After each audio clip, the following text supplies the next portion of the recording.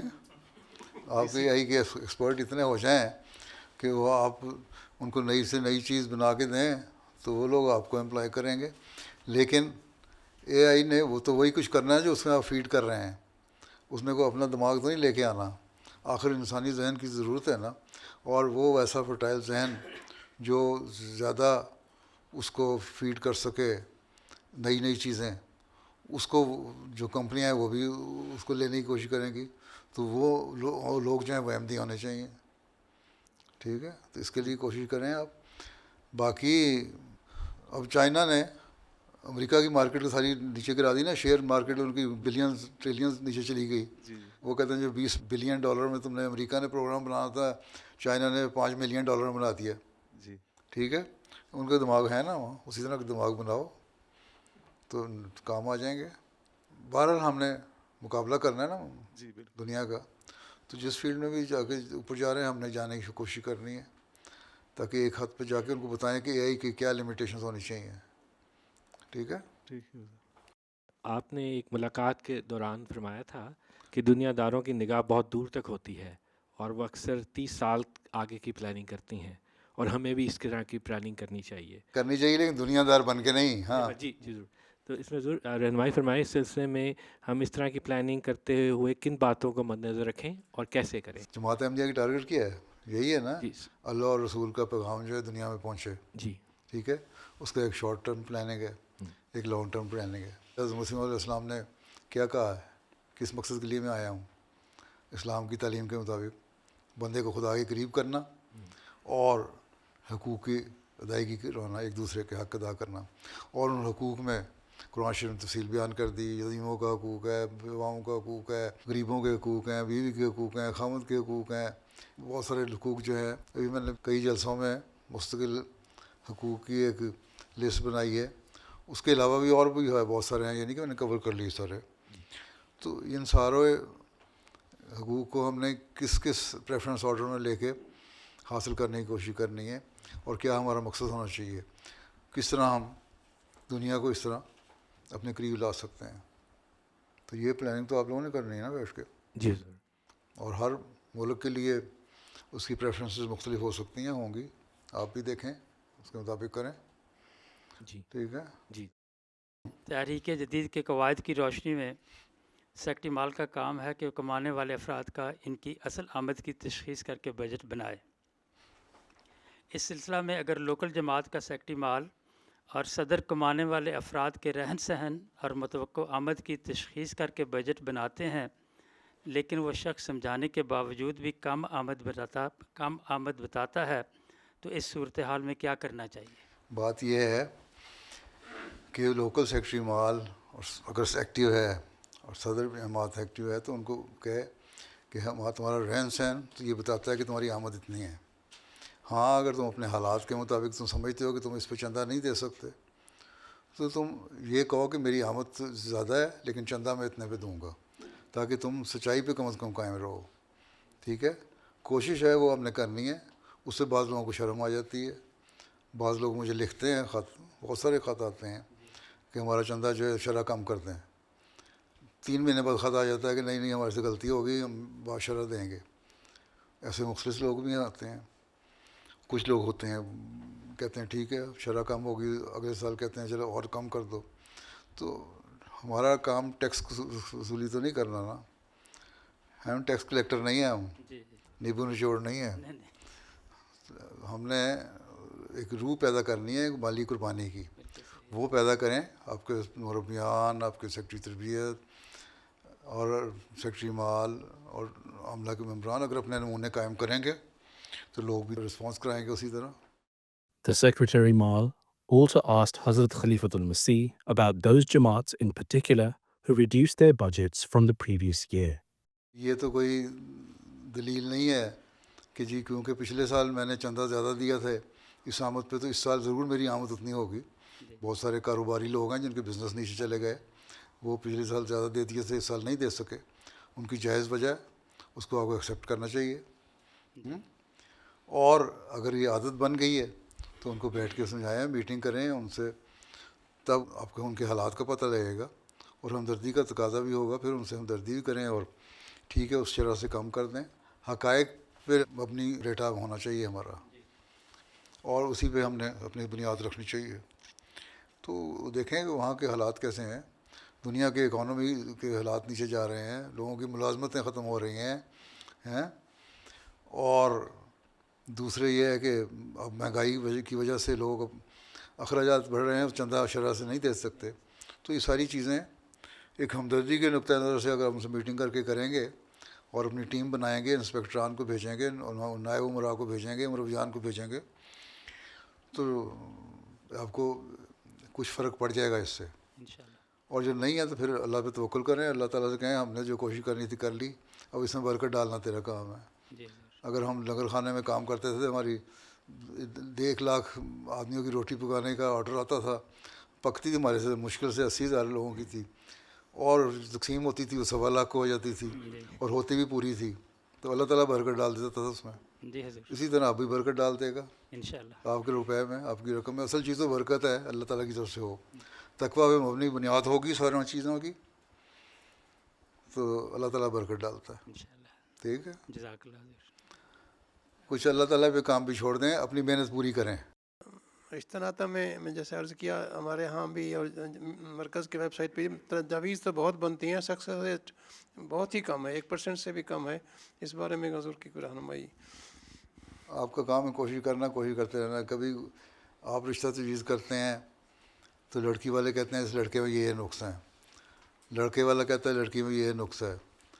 عموماً یہ ہوتا ہے کہ جو پڑھے لکھے لڑکے ہیں, کمانے والے لڑکے ہیں, وہ والدین کہتے ہیں کہ ان کا رشتہ تو ہم آپ ہی کر دیں گے, کیونکہ یہ تو ہمارے کام کے بچے ہیں نا, پیسے پوسے بھی لینے, ہم نے ایسی بیوی لائیں گے جو اعتراض نہ کرے لڑکے کو پیسے دینے پہ. اور لڑکیاں جن کی بڑی ہو رہی ہیں ان کے آپ کروا دیں. دوسری بات یہ ہے کہ لڑکیوں نے خود بھی, ہم تعلیم کے کر رہے ہیں, حاصل کر رہے ہیں, اس کے بہانے 26, 27, 28 سال کی عمر تک چلے جاتے ہیں, اور پھر رشتے ملنے مشکل ہو جاتے ہیں. تو یہ چیزیں آپ سمجھائیں تربیت کے ذریعے سے, مربیان کے ذریعے سے, کہ شادی کی جو عمریں ہیں اس میں دیکھنا چاہیے اچھے رشتے آئیں, دعا کر کے فیصلہ کرنا چاہیے. تلقین ہی ہے جو آپ کر سکتے ہیں, بار بار کوشش ہے. جی حضور. ٹھیک ہے نا, نصیحت کرنا ہمارا کام ہے, باقی نتائج اللہ تعالیٰ سے دعا کریں, اللہ تعالیٰ بہتر نتائج پیدا کرے. ٹھیک ہے, چلو پھر اللہ حافظ. Those were highlights from mulaqats that took place last weekend. We now end with our final segment, the Friday Sermon Summary. In today's Friday sermon, Hazur, may Allah be his helper, spoke regarding the Battle of Khaybar. Towards the end of his sermon, Hazur, may Allah be his helper, appealed for prayers in light of the dire circumstances of the world. جیسا کہ میں دعا کے لیے کہتا رہتا ہوں, دنیا کے حالات کے بارے میں, مسلمانوں کے حالات کے بارے میں, فلسطینیوں کے لیے خصوصاً, اور مسلمان دنیا کے لیے عموماً بہت دعا کریں. ان کے حالات بظاہر تو یہ لگتا ہے لوگ خوش ہیں کہ شاید سیز فائر ہو گئی تو بہتر ہو جائیں گے, لیکن بد سے بدتر ہو رہے ہیں. نئے امریکن صدر کی پالیسی اور اسکیم ظلم کی ایک اور انتہا پہ پہنچی ہوئی ہے. پہلے تو امریکن کہتے تھے ہمارے ملک کے لیے خطرناک ہے اور باہر دنیا میں دخل اندازی نہیں کرتا, لیکن اب تو یہ ساری دنیا کے لیے خطرناک بن چکا ہے.